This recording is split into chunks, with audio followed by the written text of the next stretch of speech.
hub, please come in and join us. We're going to talk more with the IMCCA, and here's Michelle Lorette. Hey everybody, you enjoying the show? Paul Zealy, you enjoying the show? You're gonna make it to Denver next year. It's gonna be a good event. Oh, I see Chris Netto, y'all, social media influencer in the audience. We're very lucky to have such an astute audience. So hi, my name is Michelle Lorette. I am a regional Pro AV manager for ADI Global. I had to think about that for a second. And we support both the residential and the pro space. And today I am speaking on behalf of the fine folks at the IMCCA. So for those of you who don't know, IMCCA was probably way ahead of its time. It's over a 20-year-old organization. They are nonprofit. They are technology agnostic. They focus on multimedia and collaboration. They give thought on everything from unified communications to digital signage. And they're just plain old good people. They're all about continuing the education for those of us in the industry, networking opportunities. I went to several of their luncheons when we were all video conferencing through a Zoom call during the pandemic, and I met wonderful people from all over the country that were very interesting, from end users to integrators, manufacturers, and the like. So good group. They do have a booth that's not far from here, so it's just to my left, your right. So feel free to go by, introduce yourself, and consider joining the IMCCA. So today we're talking about one different product, right? So we're talking about the audio and the video when it comes to video conferencing. I'm not going to read slides to you because you can all read faster than I can read to you. But I think our first default, and let's just kind of go with a pet peeves angle. If you use the devices that are baked into your laptop, that's fine. It's good enough. Might be good enough for somebody in middle school or high school, right? Might even be good enough for some of our clients. We work with clients that'll live with good enough. But the primary goal of your laptop is not to video conference, right? They're worried about a lot of other things. They're worried about backlighting on keyboards. Hey, Mark, how are you? They're worried about processing speeds. They're worried about what software they're gonna bundle and get revenue off of that you can't remove even if you don't like it. So they have a lot of other considerations, and that's why it's important if you're trying to give your best impression that you consider not using what's just automatically included with your BYOD device. What the phone and the microphone and the camera that are on my iPhone are fine if I'm FaceTiming my nephew. He's 6 years old. He's not very discriminating. Probably not as good if I'm trying to make a professional impression with one of my partners. So you need to make a good impression. You want to have a clear image. Now, the irony is I actually like the embedded camera image, but I always joke I'm a 480 girl in a 4K world, and when you're a woman over 50, that just works. But normally, you would like a higher resolution and a better quality, and the better cameras actually do end up with feature sets that will help with lighting and other concerns that we have when we are trying to really show expression, really get our message across as we communicate in a video conference. Not all external cameras are the same. Because I'm in distribution and we represent a lot of quality manufacturers, I've even seen within a manufacturer varying qualities based on different models. So we worry about things like, do we want tracking? Is it smooth tracking and seamless? Is it jerky? We wonder about the field of view. I know when I first got into AV over a decade ago, I used to, at the conference room, on our Monday morning call, I would always actually sit at the very front of the table because our poly camera had a narrow field of view, and I did not want the far side to be able to see me. And that's how I enjoyed my meetings, because I was the new girl, and I just wasn't that smart and didn't know a lot about AV, so I didn't have to participate if I sat out of view. Nowadays, we have very cost-effective, more bang for your buck cameras. It's over a decade later. They have software control, they have monitoring. Some of them will track you. It's really fascinating to see what is done on a software side within cameras these days that we used to have to do physically. Audio is a similar situation. I know I love my Clear One Chat 50 until it fell off of my desk and it had a proprietary plug, and to this day I've never been able to replace the cord.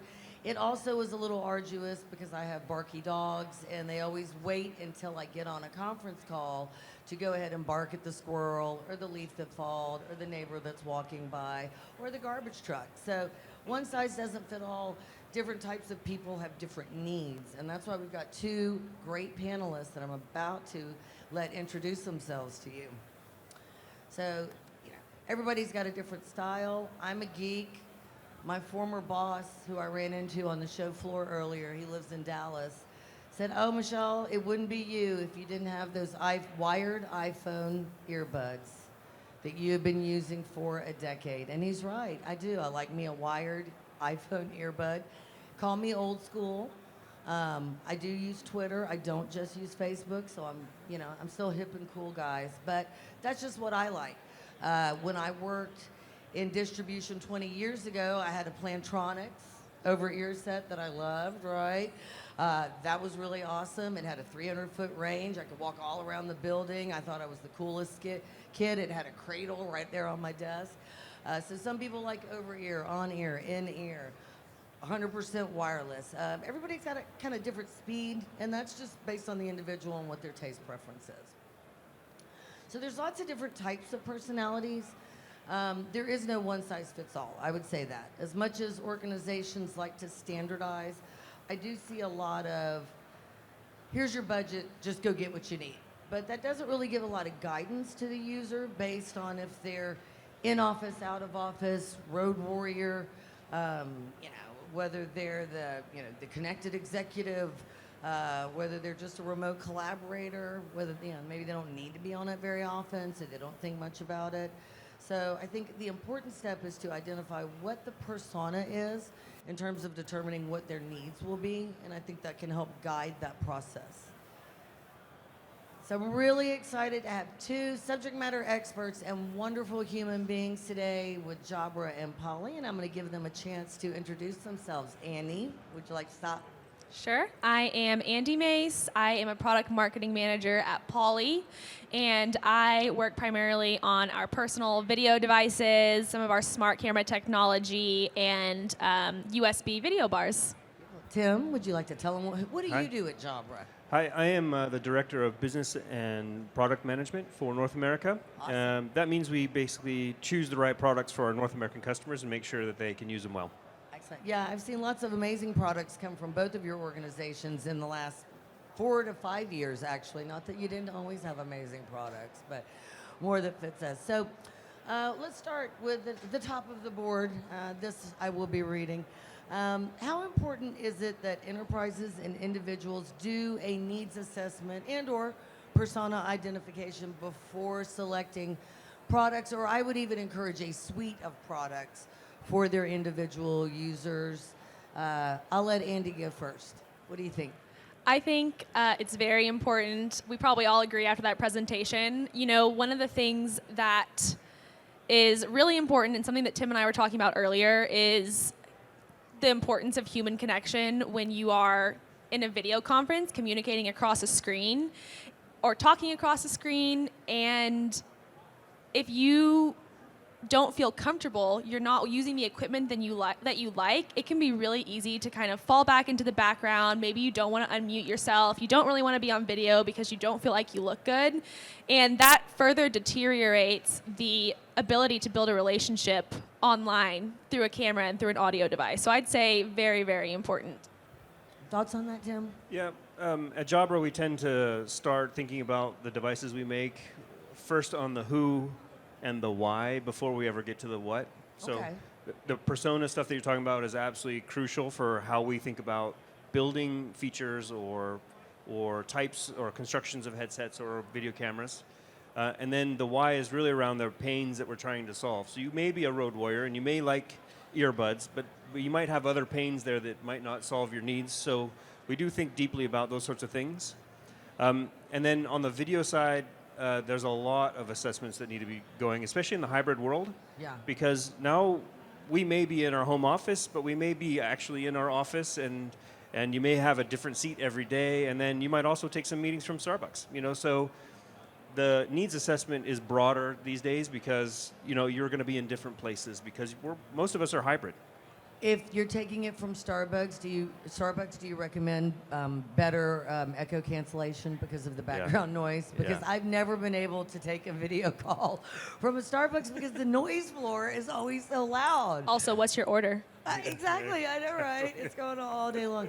Yeah, I had the opportunity. I had gotten hired right as we were going into pandemic, and so I was supposed to fly up to New Jersey.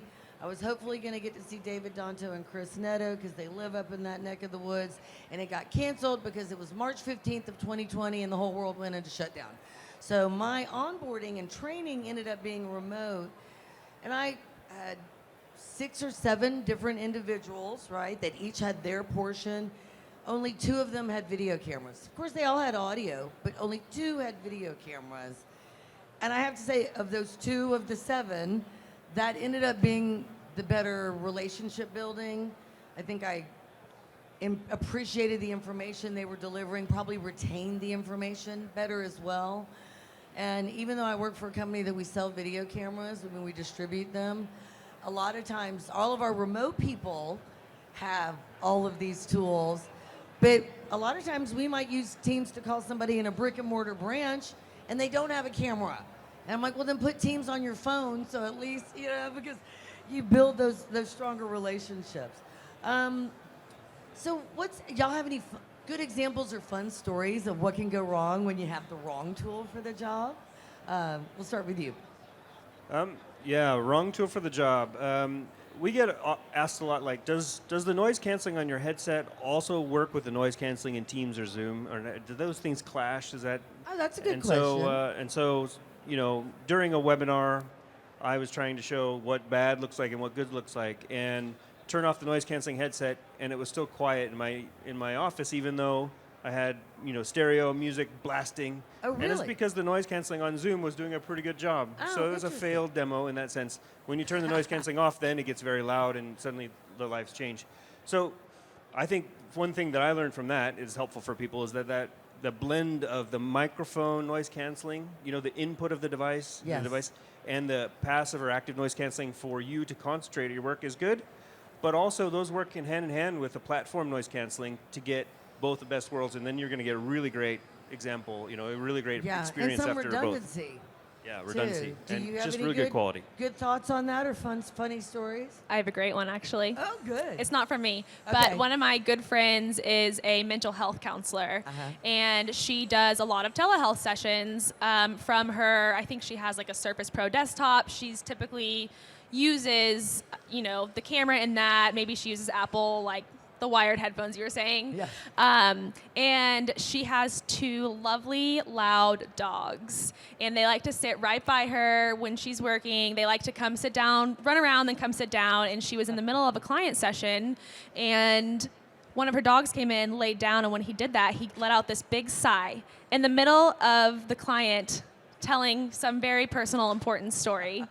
And she did not have any noise canceling. She did not have, And the client doesn't know where the deep side's exactly. coming from. So the client kind of gave her a weird look, and my friend had to say, "Oh, I promise that wasn't me. That was my dog." And so that's my good story. I didn't have a good story until about a week ago, and now I realize I do. We were presenting as a team to our vice president, who's wonderful, and we all think highly of, and we always want to make her proud, make her happy. And so we were presenting. All the other groups had just had one presenter, and we decided, teamwork makes the dream work. We'll each take a section, and it gets to my section, and all of a sudden Teams freaks out in a way that I've never seen it freak out, and I'm like, what is going on? And my audio drops, and all of a sudden there's like some hourglassing, and it's asking me if I want to dial back in, and I end up, because I can't figure out what's going on, and so I get out of the meeting and I go back in, and I hear my VP talking, and I'm like, I'm sorry guys, I'm here. And she's like, oh, okay, Michelle. You can go ahead and finish. I said, I'm sorry guys, I hope I didn't drop any F-bombs.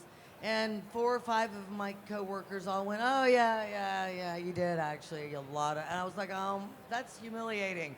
And one of my girls, she's like, "That's okay. That's why we love you, Michelle." And I was like, "Yeah, in that humiliating way." And see, but if I had had redundancy, right? It's authentic. It was, but it's humiliating. It's so unprofessional. And I save that for happy hour in real life. Certainly not when I'm trying to make a great impression on my management. Having that redundancy, right? Because if I had had a Jabra or I do have a Poly, I just didn't think to mute it because I thought I can't hear them. They probably can't hear me. Something is going wrong. That's what acoustic fence is for. Thank you. I know. I'm gonna put a little fence around myself. Okay. So last but not least, moving on. Okay. How often should enterprise collaboration equipment and platforms and home collaboration equipment and platforms be refreshed in order to keep it the best? So I know in corporate, education, sometimes it's 7 to 10 year refresh cycle. That's way too many cycles of Moore's Law, which I don't even know how short it is these days. But yeah, thoughts on that? How long?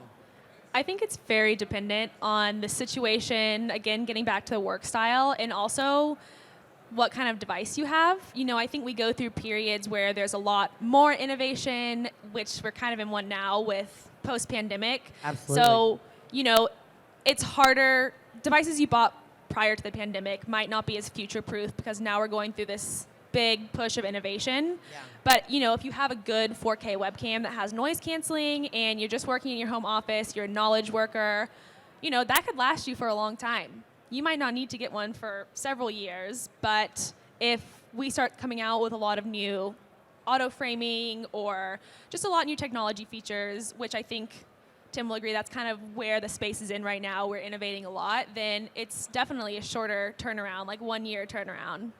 Because software is eating the world, and us leveraging analytics and software and facial recognition, it's been a game changer, don't you think, Tim? Yeah, I think that all those things is right. I think your also estimation on how often you should change the stuff out is right on.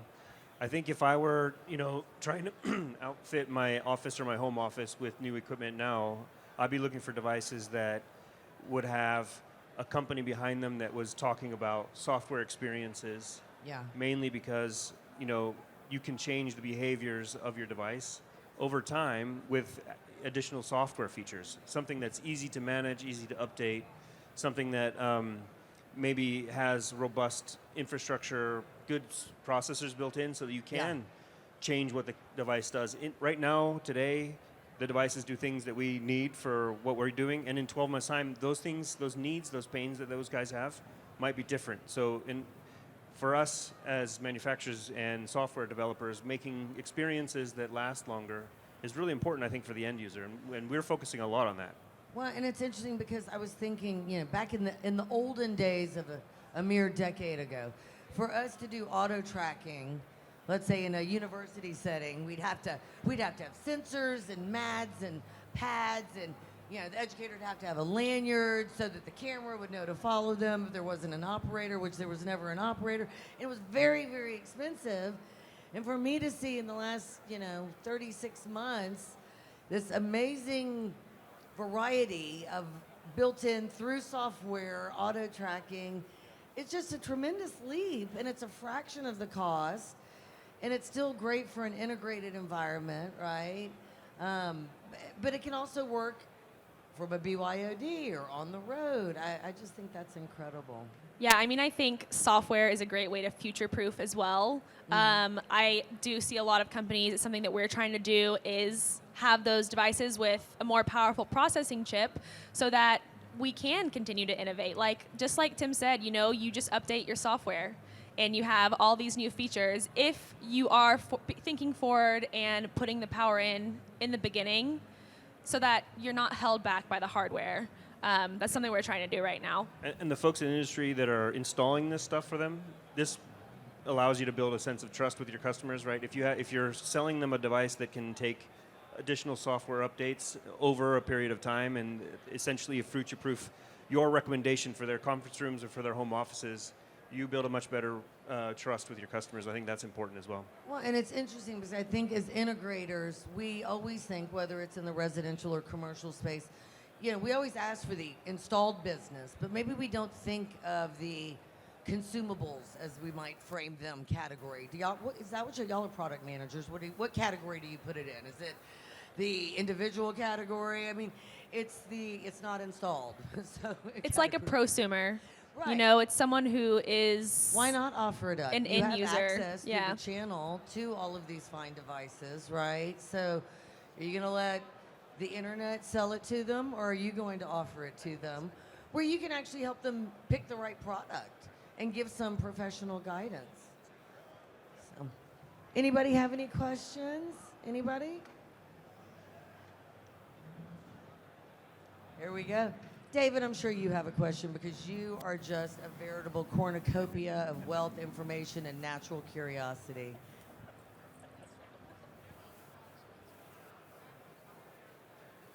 Oh, that's good. Thank you. That's why I keep this guy around. So what's the future? Like, we've seen all the stuff we've got now.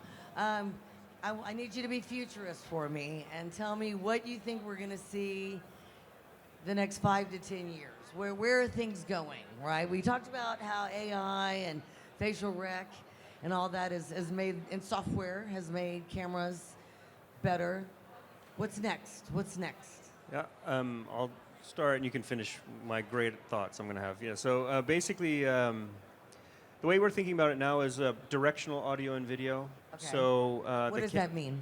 Exactly. So when you're in a conference room scenario or even in your home office, when I look to talk to you, you know, it's kind of like watching TV. You want to look at the other person that you're looking at when you're talking to them, and the person on the far end needs to be able to see that. So building scenarios where there are camera technologies and audio technologies that are being able to move throughout the conference room or even move throughout your home office and capture the dynamics that are going on, give context to the meeting. And I think beyond that, that allows, and we've talked about this a little bit more earlier today, creating a more human interchange there, and an experience by which it's no longer me and Andy talking to each other on a screen. It's as if we're talking to each other in real life. Uh-huh. And so I think those human touches, allowing technology to take care of those human touches, and it's things by like hearing the conversation from where it's coming and looking at the people for where they are.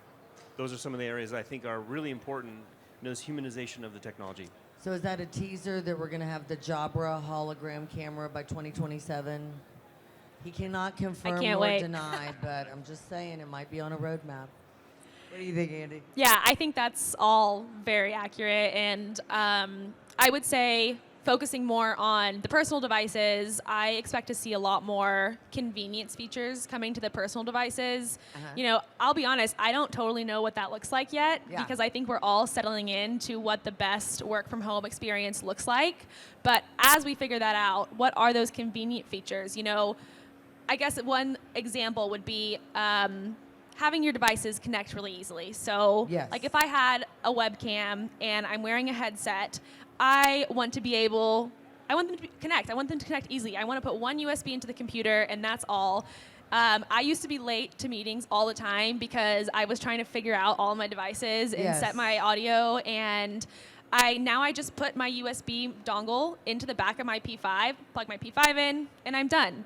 Nice. So that's just an example of, I guess, the convenience features that I expect to see more of. And then other things like background blurring. I think that's going to be a big one, or like virtual backgrounds. We do a little bit of that right now, but it's not perfect. I'm sure if anyone has used it, you know that there's always room for improvement for it to look more realistic. That's one that I'm really excited about. Well, I think it would also be nice, just based on some faux pas that we've seen, and I put it under the safety feature category, that if someone's testifying in court from their shower, the camera doesn't operate, or they bring their laptop with them into the bathroom, that it won't show anything either, just from a personal safety and the we can't unsee it factor, right? So there could be that. Thank y'all so much. You've been wonderful, wonderful guests. How can people find you if they want to connect with you? Well, me personally, Yeah. Are you the Poly employee? I'm It's up to on you. I'm It's on up to LinkedIn you. and Twitter. You can find me as Andy Mace. Polly, feel free to come to our website, polly.com. We also have a booth just to my left, your right, and we are doing a raffle for a Sync 20 and Studio P5 webcam kit. So Oh, if you're nice. interested in being entered, do stop by. Absolutely. And The yourself. Jobber booth is right next to the Poly booth. So if Perfect. you find Andy, you can find me. Excellent. And ADI is serving drinks in 5 minutes. The bar will be open, and that's just right over there in between JVC and just north or south, actually, of the IMCCA booth. So thank you all for coming. We hope you enjoyed our presentation, and we hope you have a wonderful rest of your show.